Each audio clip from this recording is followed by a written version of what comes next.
விஜய் அவர்கள் பேசிய பேச்சை கேட்டீங்களா சார்? கேட்க முடியல. ஒரு 69 படம் நடித்தவர், அதெல்லாம் எதுவுமே இல்லாத அளவுக்கு விஜய் இப்படி அம்பலப்பட்டு போனான்னு வருத்தம் தான் இருக்கு. சில தேர்தல் வாக்குறுதிகளை வந்து ஒரு பட்டியலிடுறாரு. ஒன்று வந்து நீட், இன்னொன்று எஜுகேஷன் லோன் எல்லாம் நீங்க வெளியே அனுப்புவீங்க அப்படின்னு சொல்லி. இதெல்லாம் கேட்டதும் தப்பே கிடையாது. நான் என்ன கேட்கிறேன், இதற்காக தாவேகா முன்னெடுத்த போராட்டங்கள் என்ன? முதலமைச்சர் ஸ்டாலின் வந்து ரோட் ஷோக்கு எப்படி அனுமதி? நான் கேட்கிறேன், முதலமைச்சருக்கு மட்டும் இல்லை, எல்லாரும் கொடுக்குறாங்க. இப்போ பழனிசாமி அவர்கள் ரோட்ல தான் பிரச்சாரம் பண்றாரு, அனுமதி இல்லைன்ட்டாங்களா? அவங்க சொன்னா கேட்டுப்பாங்க, உங்க ரசிகர்கள் சொன்னா கேட்டுப்பாங்களா? இந்த மரக்கடை பகுதி, திருச்சி மரக்கடை பகுதியில் மின்தடை. அதுக்கு தான் சொல்றாங்க என்னன்னா திமுக அரசு வந்து இது சதி செய்யறாங்க அப்படின்னு. எதுக்கு சதி? எதுக்கு சதி? உங்களால் டிரான்ஸ்ஃபார்மரு, இபி லைன் எல்லாத்தையும் பிடிப்பான். செத்து போன யார் பொறுப்பு?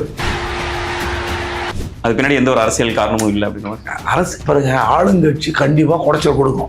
ஓகே, இந்த கூட்டத்தை பார்த்து கண்டிப்பா ஆளுங்கட்சிக்கு ஒரு அடிவயிறு கலங்கும். என்ன பண்ணலாம்? இந்த அண்ணாமலை ஆம்புலன்ஸ் வந்தது சார். இந்த பிரச்சாரத்துல ஆம்புலன்ஸ் வர்றத பார்க்க முடிஞ்சது. நம்ம ஏன் ஆம்புலன்ஸ் வரக்கூடாதா? இவர் இன்னும் நடிகராக தான் இருக்கார். இந்த நிபந்தனை எத்தனை நாள் பேசிட்டு இருப்பீங்க நீங்க? இப்போ ரோகிணி தியேட்டருக்குள்ளே சீட்டை உடைக்கிற ஒரு கூட்டம், இதெல்லாம் ரசிகர்கள் மாறணும், விஜயும் வந்து மாற்றணும், இல்லைன்னா கஷ்டம்தான்.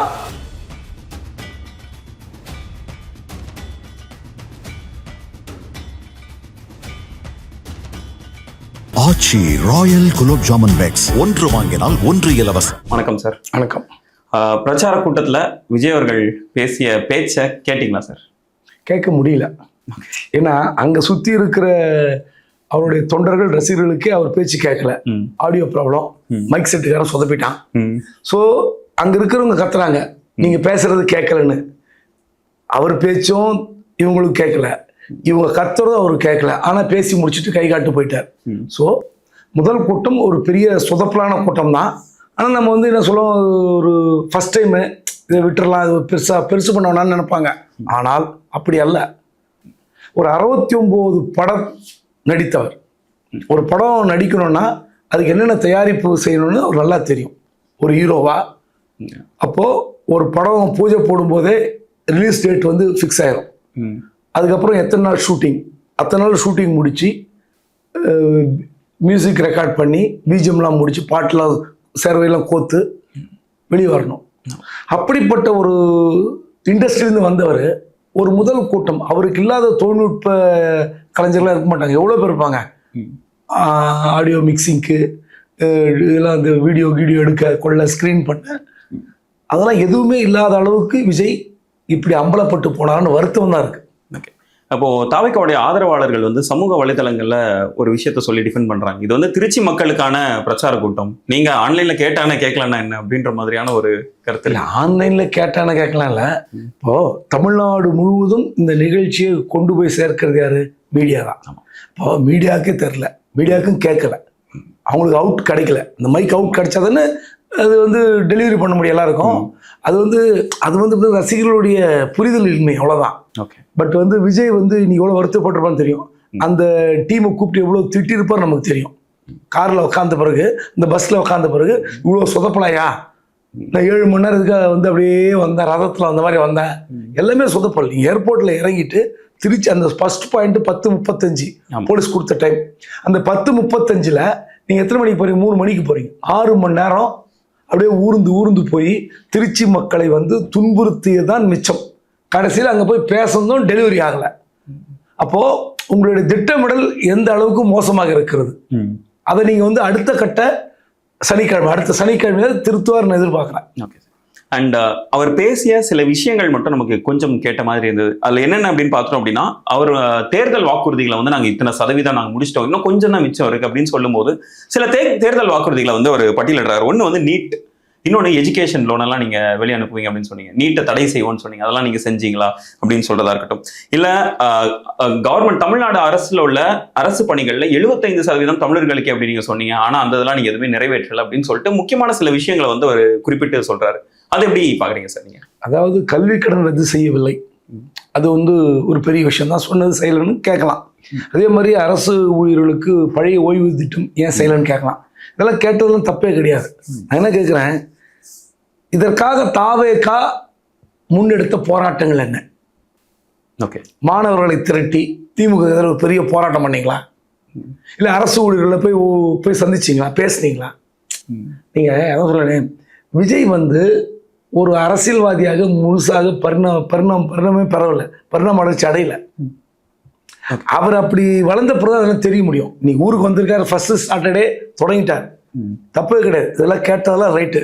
2 அமைச்சர்கள் இந்த ஊரில் இருக்கிறாங்க, இந்த ஊர் முன்னேறல எல்லாம் சொல்கிறார். இந்த ஊரில் திமுக எம்எல்ஏக்கு சொந்தமான ஒரு மருத்துவக் கல்லூரியில் தான் கிட்னி திருட்டுலாம் பேசியிருக்காரு. எல்லா கூட்டத்தையும் உண்டு. சரி, இந்த கிட்னி திருட்டு விவகாரத்தில் நீங்கள் போய் எதாவது போராட்டம் பண்ணாங்களா?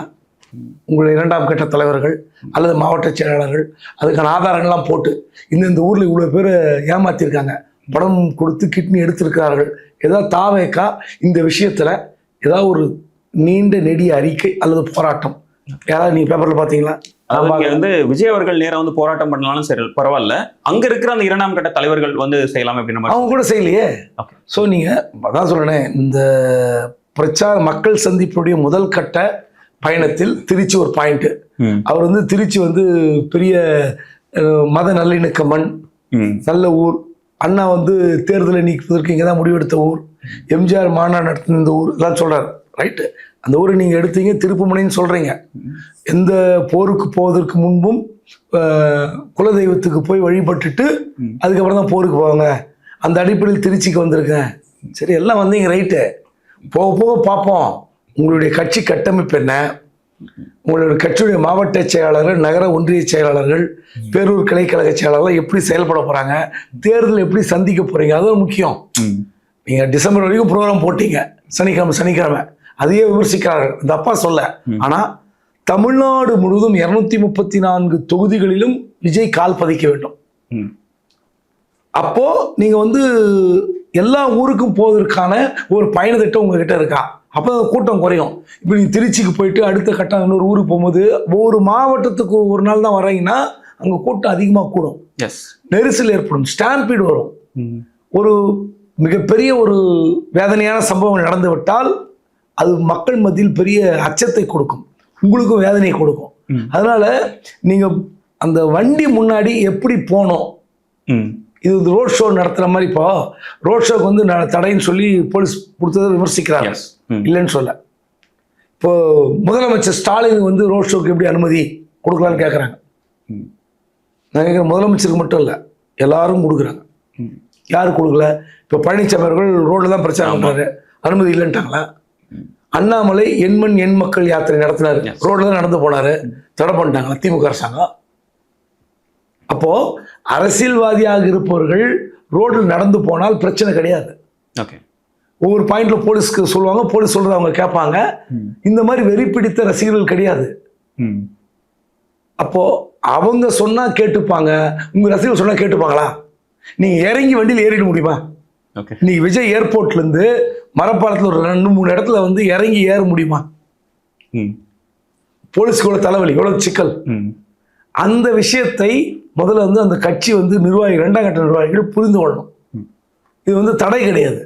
நீங்க நடிகர்களுக்கும் ரசிகர்களுக்கும் இருக்கிற அந்த உறவு வேற, அரசியல்வாதிக்கும் கட்சி தொண்டருக்கிற உறவு வேற. நீங்க இப்போ தாவேக்கா வந்து அதிகமா ரெஸ்ட்ரிக்ட் பண்றாங்க அப்படின்ற ஒரு விமர்சனம் அங்கிருந்து தொடர்ந்து வச்சுட்டே இருக்காங்களா சார்? அதுதான் சொல்றேன். இப்போ அந்த மக்களை தாண்டியோ இல்லைன்னா 20 நிமிஷம் தான் நீங்க பேசணும், பேனர்ல வந்து நம்பர்ஸ் போட்டிருக்காங்க. ஒரு 50 பேனருக்கு தான் இங்க அனுமதி அப்படின்னா 50 பேனர்ல 50 நம்பர் போடுறாங்க. அதுக்கு மேல ஒரு பேனர் கூட எங்களை வைக்க விட மாட்டாங்க அப்படின்னு மாதிரிலாம் சொல்றாங்க. பேனர் வைக்கிறது 20 நிமிஷம் பேசுறீங்க, 2 மணி நேரம் பேசுங்க. ஆனா ஒரு பொதுக்கூட்டம் பேசுறீங்களா?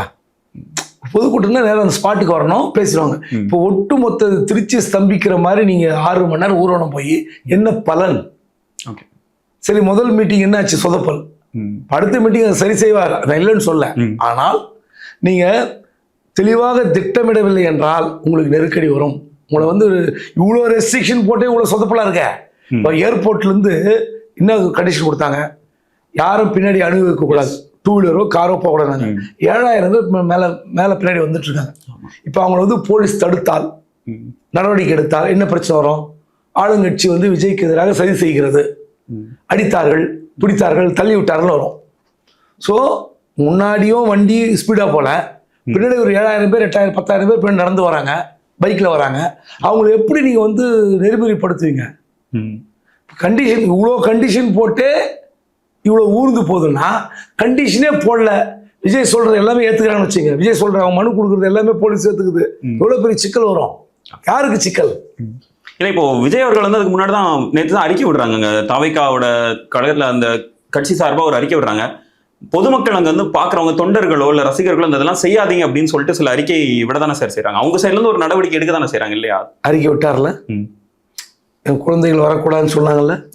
எத்தனை குழந்தைகள் டிவியில் பார்த்தீங்க இன்னைக்கு? எவ்வளோ பேரண்ட்ஸ் கூப்பிட்டு வந்துட்டு இருந்தாங்க. அப்போ நீங்கள் விஜய் சொன்னதுக்காக அவருடைய ரசிகர்கள் அவங்க குழந்தைங்களை கூப்பிட்டு வர வந்தாங்களா? அப்போ யார் கட்டுப்படுத்துறது? நீங்கள் நடிகருக்கும் ரசிகருக்குமான உறவு இருக்குல்ல, அது கட்டுப்படுத்தவே முடியாது. நீங்கள் அவர் மாநாடு நடத்துகிற விக்கிரவாண்டியில் எவ்வளோ சேர் உடைஞ்சது? 10,000 சேர் உடைஞ்சது. மதுரையில் மாநாடு நடத்துகிறார், 15,000 சேர் உடைஞ்சிருக்கு. அது அவ்வளோ ஏன் பேசுறீங்க? ரோகிணியில் ஒரு ட்ரெய்லர் போட்டாங்க விஜய்க்கு, ஒரு படத்தோட ட்ரெய்லர். என்ன படம் ட்ரெய்லர் தம்பி? ரோகிணியில் வாரிசுல ஏதோ ஒரு ட்ரெய்லர் போட்டாங்க. அந்த சீட்டு எவ்வளோ உடைச்சாங்க? ரோகிணி தட்டில் எல்லா சீட்டும் உடைச்சாங்களா இல்லையா?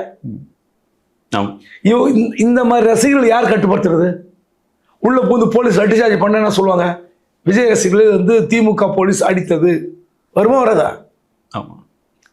அப்ப யார் கட்டுப்படுத்துறது? நீங்க தான் கட்டுப்படுத்தணும். உங்களுடைய 2ஆம் கட்ட தலைவர்களை கட்டுப்படுத்தணும். 3ஆம் கட்ட தலைவர்கள், மாவட்ட தலைவர்கள் அவங்க சொன்னா கூட கேட்பாங்களா?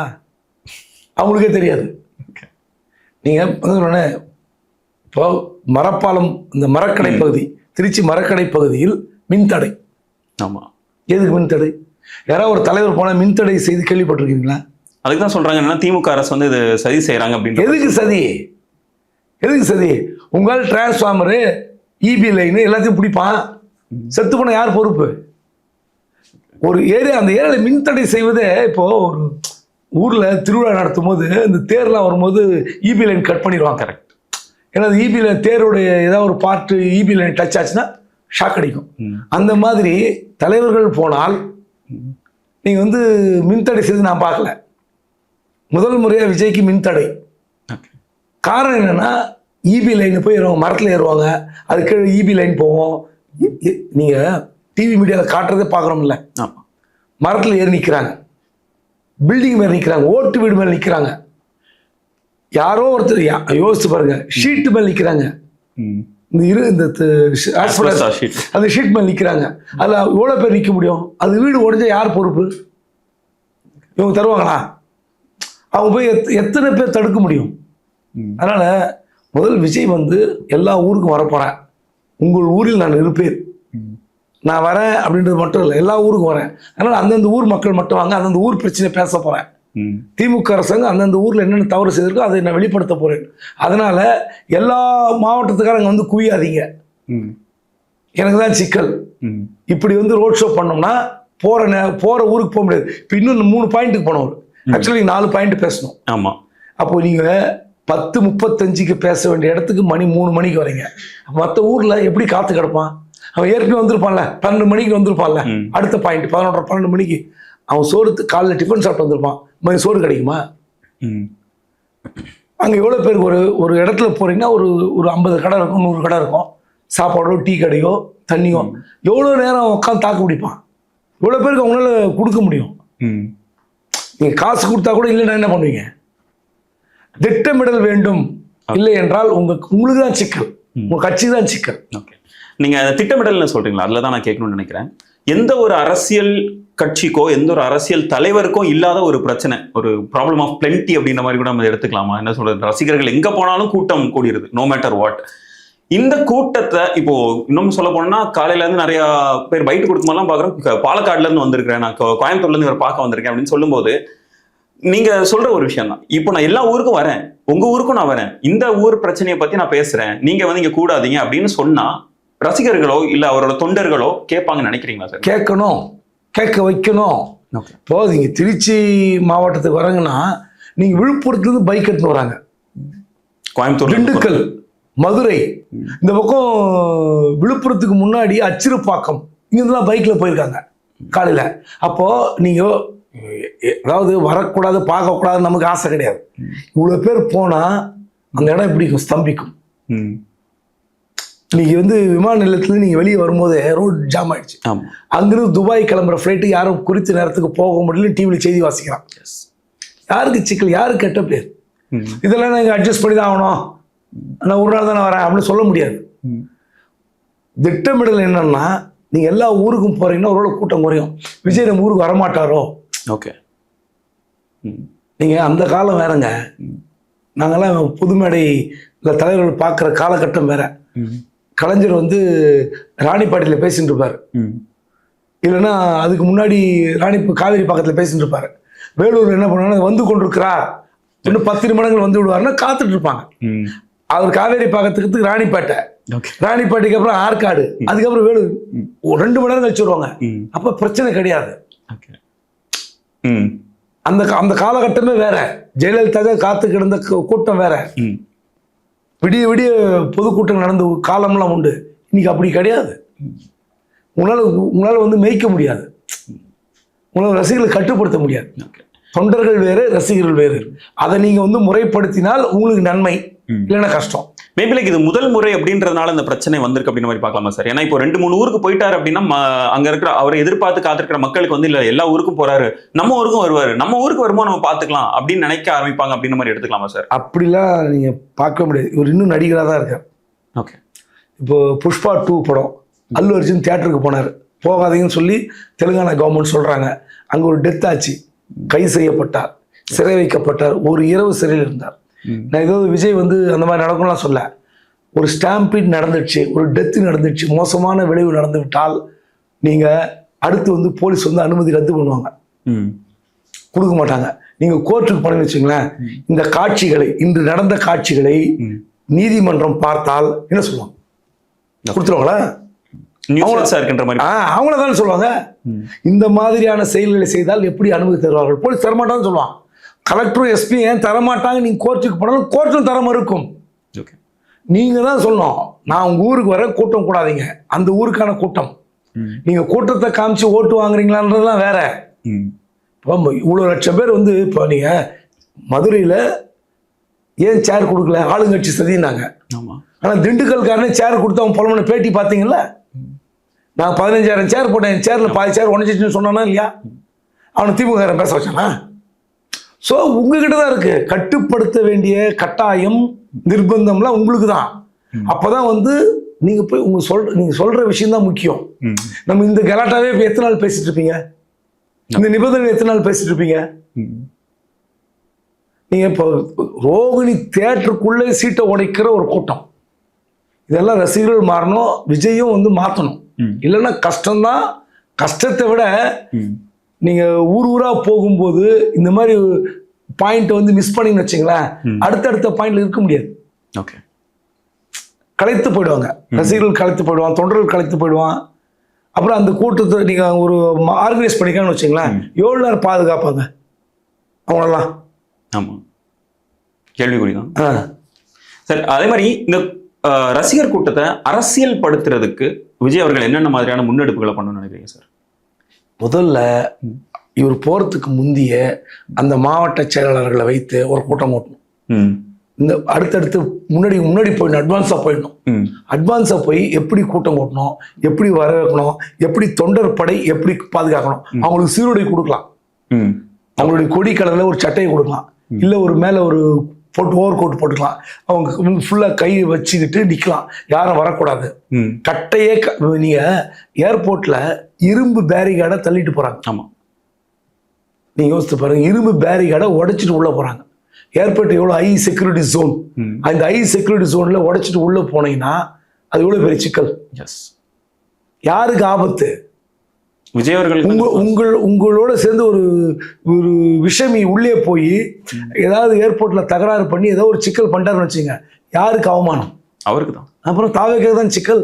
ஸோ அதனால இதுதான் சொல்றேன், நீங்க இதெல்லாம் ஆன்டிசிபேட் பண்ணி எப்படி எடுக்க வேண்டுமோ அப்படி எடுங்க, தப்பு கிடையாது. உங்களுக்கு ஏதாவது சொல்றேன், சினிமா எடுக்கிறதுக்கான எப்படி எடுக்கிறீங்க, அங்க வந்து யாராவது உள்ள வந்துட முடியுமா? சினிமா ஷூட்டிங் எடுக்கிற இடத்துல வந்துட முடியுமா? முடியாது. எப்படி ஒரு செக்யூரிட்டி போட்டு பக்காவா உள்ள வராம எடுக்கிறீங்க? உள்ள ஒரு போட்டோ கூட எடுக்க முடியாது உள்ள இருக்கிறது.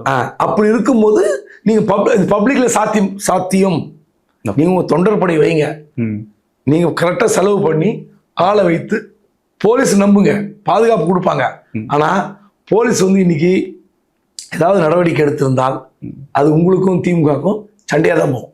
அப்புறம் இந்த சண்டையை வந்து சமாளிக்கிறதே கஷ்டமாயிடும். ஓகே, கடைசி ஒரு கொஸ்டின் சார். இந்த ரெஸ்ட்ரிக்ஷன்ஸாக இருக்கட்டும், இல்லை கரண்ட் கட் பண்ணதாக இருக்கட்டும், ஸ்பீக்கர் வேலை செய்யாமல் இருக்கட்டும், இது பின்னாடி எந்த ஒரு அரசியல் காரணமும் இல்லைன்ற மாதிரி நம்ம சொல்லிடலாமா சார்? தாவேக்கா இந்த இல்லை மைக் செட்டுக்காரன் சொதப்பிட்டான்னு சொல்லிட்டேன். அடுத்த பாயிண்ட்ல அது பக்கா ஒர்க் பண்ணிச்சுன்னா என்ன பண்ணுவீங்க? அதுக்கு வந்து ஆளுங்கட்சி சதின்னு சொல்லுவீங்களா? ஒன்று, மின்தடை என்பது அறிவிக்கப்பட்டது. நேற்றே நிர்வாகிகள் சொல்லிட்டாங்க, நேற்று இரவு சொல்லிட்டாங்க. அந்த மரக்கடை பகுதியில் மின்தடை செய்யப்படும். ஏங்க நீங்க எங்கெல்லாம் நிக்கிறீங்க? பில்டிங் மேல நிக்கிறீங்க. எல்லா இடத்துலயுமே தரை வழியாக போகுது கரண்ட். ஊர் பக்கம் மேல போகுதுல, கரண்ட் கம்பத்துல மேல ஒயர் போகுது. அந்த கரண்ட் கம்பத்தை ஒட்டி நிக்கிறாங்க. இபி கம்பத்துல ஏறுறாங்க. அந்த காட்சியெல்லாம் பாருங்க டிவியில. டிரான்ஸ்ஃபார்ம் ஒட்டி இருக்கிற இபி கம்பத்துல ஏறுறான். ஸோ மின்தடை செய்துன்னு ஆகணும். இதுலதான் மற்ற ரெஸ்ட்ரிக்ஷன்ஸ் பின்னாடி சார். மற்ற என்ன ரெஸ்ட்ரிக்ஷன்ஸ் இருக்கு? மற்ற ரெஸ்ட்ரிக்ஷன் என்ன இருக்கு? இவ்வளவு ரெஸ்ட்ரிக்ஷன் போட்டு உங்க கூட்டம் சொதப்பலாகுதுன்னா நீங்க சொல்றதெல்லாம் கேட்டால் அது இன்னும் எவ்வளவு பெரிய சொதப்பலாகும்னு நீங்க தான் முடிவு பண்ணணும். அது பின்னாடி எந்த ஒரு அரசியல் காரணமும் இல்லை அப்படின்னு அரசு பாருங்க, ஆளுங்கட்சி கண்டிப்பா குடைச்சல் கொடுக்கும். ஓகே, இந்த கூட்டத்தை பார்த்து கண்டிப்பா ஆளுங்கட்சிக்கு ஒரு அடிவயிறு கலங்கும். அதெல்லாம் வேற. ஓகே, அதெல்லாம் வேற. கூட்டம் நடத்த தடையெல்லாம் பண்றாங்களா?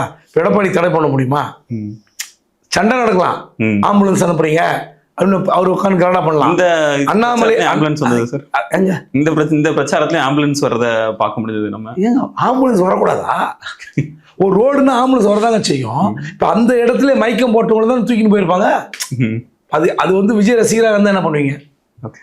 விஜய் தொண்டராக இருந்தா என்ன பண்ணுவீங்க? அது ஆம்புலன்ஸே வரக்கூடாதுன்னா எப்படி? காலைல 10:35 அங்க இருக்கிறவன், அங்க கூடி இருந்தவன் கண்டிப்பா சோறு தண்ணியில மயக்கம் போட்டு ஊந்துருக்க மாட்டானா? 3 மணிக்கு வந்து அது வரைக்கும் அப்படியே எனர்ஜியோடு இருப்பானா? அதெல்லாம் வந்து நீங்க ஆம்புலன்ஸ் போகக்கூடாது, ரெஸ்ட்ரிக்ஷன்ஸ் இருக்கும். அதுக்குள்ள நீங்க மீட்டிங் நடத்தி இந்த தடையெல்லாம் காணாமல் போக செய்து ஆளுங்கட்சிக்கு எதிரான என்ன பேசணுமோ அதை பேசுங்க. அது மக்கள் மனசுல நிற்கும். நீங்க ஸ்டாலின் எதிர்க்கிறது, உதயநிதி எதிர்க்கிறதெல்லாம் வெளியே வரும். இப்போ இதே மைக் செட் ரிப்பேரு, இல்லைன்னா வண்டி 7 மணி நேரம் லேட்டுன்னா இதுதான் மீடியாவில் வரும். இது நிச்சயமாக தான் வரும். ஓகே சார், உங்களோட டைமை ஸ்பெண்ட் பண்ணி நிறைய விஷயங்கள் பகிர்ந்ததுக்கு ரொம்ப ரொம்ப நன்றி சார். Thank you sir. நன்றி.